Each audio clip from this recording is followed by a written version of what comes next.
Let's continue to read the book by Sam Harris, Waking Up, A Guide to Spirituality Without Religion. Mindfulness is always now. This might sound trite, but it is the truth. It's not quite true as a matter of neurology, because our minds are built upon layers of inputs whose timing we know must be different. But it is true as a matter of conscious experience. The reality of your life is always now. And to realize this, we will see, is liberating. In fact, I think there is nothing more important to understand if you want to be happy in this world. But we spend most of our lives forgetting this truth, overlooking it, fleeing it, repudiating it, and the horror is that we succeed. We manage to avoid being happy while struggling to become happy, fulfilling one desire after the next, banishing our fears, grasping at pleasure, recoiling from pain, and thinking interminably about how best to keep the whole works up and running. As a consequence, we spend our lives being far less content than we might otherwise be. We often fail to appreciate what we have until we have lost it. We crave experiences, objects, relationships, only to grow bored with them. And yet, the craving persists. I speak from experience, of course. As a remedy for this predicament, many spiritual teachings ask us to entertain unfounded ideas about the nature of reality, or at the very least, to develop a fondness for the iconography and the rituals of one or another religion. But not all paths traverse the same rough ground. There are methods of meditation that do not require any artifice or unwarranted assumptions at all. For beginners, I usually recommend a technique called Vipassana, Pali for insight, which comes from the oldest tradition of Buddhism, the Theravada. One of the advantages of Vipassana is that it can be taught in an entirely secular way. Experts in this practice generally acquire their training in a Buddhist context, and most retreat centers in the United States and Europe teach its associated Buddhist philosophy. Nevertheless, this method of introspection can be brought into any secular or scientific context without embarrassment. The same cannot be said for the practice of chanting to Lord Krishna while banging a drum. That is why Vipassana is now being widely studied and adopted by psychologists and neuroscientists. The quality of a mind cultivated in Vipassana is almost always referred to as mindfulness, and the literature on its psychological benefits is now substantial. There's nothing spooky about mindfulness. It is simply a state of clear, non-judgmental, and undistracted attention to the contents of a consciousness, whether pleasant or unpleasant. Cultivating this quality of a mind has been shown to reduce pain, anxiety, and depression, improve cognitive function, and even produce changes in gray matter density in regions of the brain related to learning, and memory, emotional regulation, and self-awareness. We will look more closely at the neurophysiology of mindfulness in a later chapter. Mindfulness is a translation of the Pali word sati. The term has several meanings in the Buddhist literature, but for our purposes, the most important is a clear awareness. The practice was first described in the Satipatthana Sutta.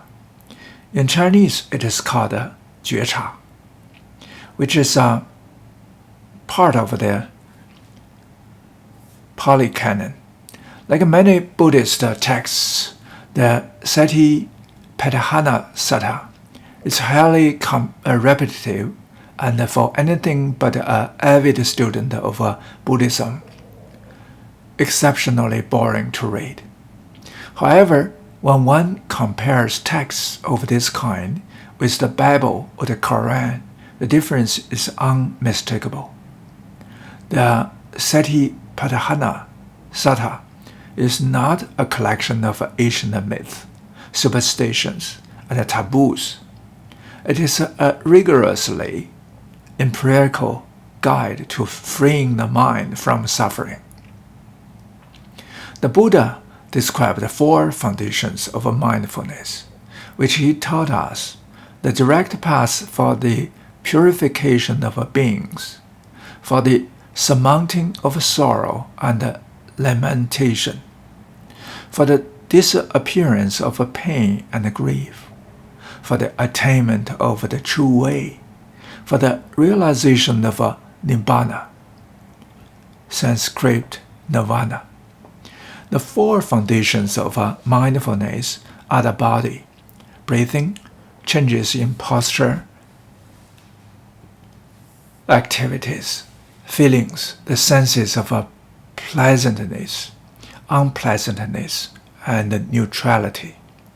The mind in particular is moods and attitudes, and the objects of mind, which include the five senses but also other mental states, such as volition, tranquility, rapture, equanimity, and even mindfulness itself. It is a peculiar list. It once redundant and incomplete, a problem that is compounded by the necessity of translating polyterminology into English. The obvious message of the text, however, is that the totality of one's experience can become the field of contemplation.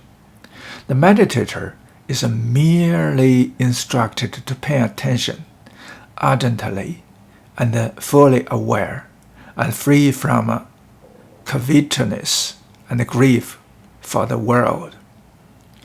There is nothing passive about mindfulness. One might even say that it expresses a specific kind of a passion for discerning what is subjectively real in every moment. It is a mode of cognition that is, above all, undistracted, accepting, and ultimately non-conceptual. Being mindful is not a matter of thinking more clearly about an experience. It is the act of experiencing more clearly, including the arising of thoughts themselves.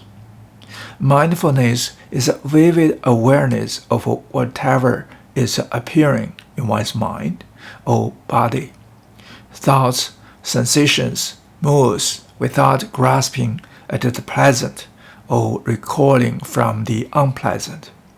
One of the great strengths of this technique of meditation, from a secular point of view, is that it does not require us to adopt any cultural affectations or unjustified beliefs.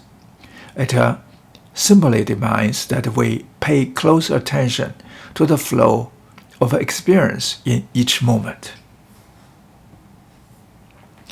The principal enemy of mindfulness or of any meditative practice is our deeply conditioned habit of being distracted by thoughts. The problem is not thoughts themselves, but the state of thinking without knowing that we are thinking. In fact, thoughts of all kinds can be perfectly good objects of mindfulness. In the early stages of one's practice, however, the arising of a thought will be more or less synonymous with a distraction. That is, with a failure to meditate. Most people who believe they are meditating are merely thinking with their eyes closed. By practicing mindfulness, however, one can awaken from the dream of a discursive thought and begin to see each arising image, idea, or bit of a language vanish without a trace. What remains is consciousness itself, with its attendant sights, sounds, sensations, and thoughts appearing and changing in every moment. In the beginning of one's meditations practice, the difference between ordinary experience and what one comes to consider mindfulness is not very clear, and it takes some training to distinguish between being lost in thought and being thoughts for what they are. In this sense, learning to meditate is just like acquiring any other skill. It takes many thousands of repetitions to throw a good jab or to coax music from the strings of a guitar. With practice, mindfulness becomes a well-formed habit of attention, and the difference between it and the ordinary thinking will become increasingly clear. Eventually, it begins to seem as if you are repeatedly awakening from a dream to find yourself safely in bed. No matter how terrible the dream, the belief is instantaneous, and yet it is difficult to stay awake for more than a few seconds at a time. My friend Joseph Goldstein, one of the finest Vipassana teachers I know, likens this shift in awareness to the experience of being fully immersed in a film and then suddenly realizing that you are sitting in a theater, watching a mere play of light on a wall. Your perception is unchanged, but the spell is broken. Most of us spend every waking moment lost in the movie of our lives, until we see that an alternative to this enchantment exists. We are entirely at the mercy of appearances. Again, the difference I am describing is not a matter of achieving a new conceptual understanding or of adopting new beliefs about the nature of reality. The change comes when we experience the present moment prior to the arising of thought. Let me stop here, otherwise it will become too long. If you enjoy it, please forward it to your friends and subscribe this channel. Thanks. Bye.